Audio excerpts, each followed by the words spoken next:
আমার এক এতায়াতি ভাই আসছে, আমি তারে কিছু কথা বলছি আর একবারে জজবাত আসি গেছে, কয় যে সাত যদি জাহান্নামে যায় আমি জাহান্নামে যাবো। নাউযুবিল্লাহ, আমার পুরা শরীরের পশম সবগুলো দাঁড়াই গেছে। ইন্না লিল্লাহি, আবু তালেবের জবাব এটা না দেহের, এটা কোন ধরনের কত হলো? আর দুনিয়া ব্যাংকে জাহান্নামে গেলে আমি কেন যাবো? জাহান্নাম কি নানারও বাড়ি নাকি? বেড়াইতে যাইবে নাকি সেখানে? এটা কেমন কথা?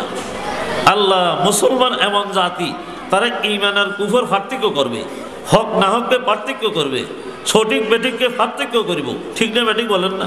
আল্লাহ দুনিয়াতে ফাটাইল, আল্লাহ বিবেক বুদ্ধি দিতে আবেগী হয়ে কেন তারপরে কাজ করিবা? নিজের বিবেক, শরীয়তের বিবেক লাগবে। শরীয়তের বিবেক ওলামায়ে কেরামের কাছে, ওলামায়ে কেরাম যেদিকে বলো এদিকে তোমাকে দাবিতে হওয়া দরকার। ঠিক না বেঠিক বলেন? এরে ভাই, এটাকে ওনাদেরকে কষ্ট দিবার নাই করলেন না, মহাব্বতে বলতেছে। কষ্ট লাগে, মহাব্বত লাগে, না হয় এগুলো বলারে আমাদের কি প্রয়োজন? ঠিক না বেঠিক বলেন? কিন্তু আল্লাহ দরবারে তো সঠিকের বেঠিক যাদের জানা আছে, এরা যদি না মানে তো কিয়ামতের ময়দানে আল্লাহ আগুনের লাগাম লাগাই দিব। কাতামাহু উলজিমা ইয়াউমাল কিয়ামাতি বিলিজামি মিন্নার, যারা হক কথা জানি গ্রহণ করিব বলবে না, তাদেরকে কিয়ামতের ময়দানে আগুনের কি লাগাম লাগাই দিব। নাউযুবিল্লাহ। উলামায়ে কেরাম এই সমস্ত ভয় না আপনাদের ফাদরি, তারপর সঠিক বেঠিক বুঝাইতো চান না। জি, ইহুদিরা আল্লাহ নবীর কেন নবী মানে নাই?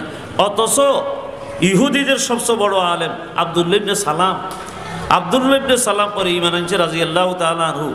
আব্দুল্লাহ ইবনে সালাম রাদিয়াল্লাহু তাআলা আনহু, আল্লাহু আকবার, ইহুদিদের সবচেয়ে বড় আলেম, সকল আসমানি কিতাব তার হেফজ। আল্লাহ, ইয়া আইয়ুহাল্লাযীনা আমানু উদখুলু ফিস সিলমি কাফা। চিন্তা করি দেখেন সে কি অবস্থা। একমাত্র মানতে পারে না কেন?